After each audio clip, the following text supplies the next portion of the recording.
మన ప్రభు అయిన రక్షకుడైనటువంటి యేసుక్రీస్తుల వారి పేరిట మీ అందరికీ నా యొక్క శుభాభి నిండు వందనాలు తెలియజేస్తూ ఉంటున్నాను. ఈరోజు దేవుని యొక్క వాగ్దానము కీర్తనల గ్రంథము 121వ అధ్యాయము 5వ వచనము.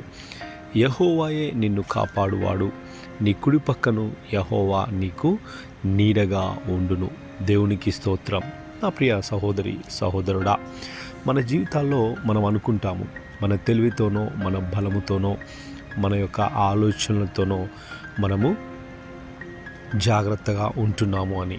కానీ దేవుని యొక్క మహాకృప ద్వారానే దేవుడు మనల్ని అనునిత్యము కాపాడుతూ ఉంటున్నాడు. ఆయన కునుకకుండా నిద్రపోకుండా నిన్ను నీ కుటుంబాన్ని ఆయన కాపాడుతూ ఉంటున్నాడు.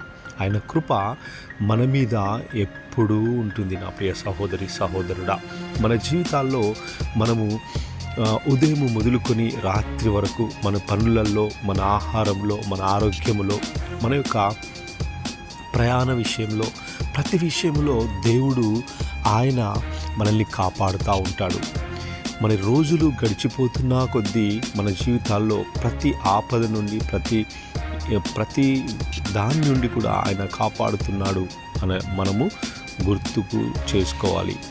ప్రతినిత్యము కాపాడుతూ ఉంటున్నాడు. మనం వెళ్ళే దారిలో చూస్తూ ఉంటాము, ఎన్నో యాక్సిడెంట్లు అవుతుంటాయి, ఎంతోమంది మరణిస్తూ ఉంటారు, ఎంతోమంది ఎన్నో విధాలుగా బాధపడే వాళ్ళు చాలామంది మనకు అగుపడుతూ ఉంటారు. కానీ మనము క్షేమంగా ఉన్నామంటే, మనము సంతోషంగా ఉన్నామంటే, మనము ఆరోగ్యంగా ఉన్నామంటే అదంతా కేవలము దేవుని కృప మాత్రమే అని నీవు నేను గ్రహించాలి.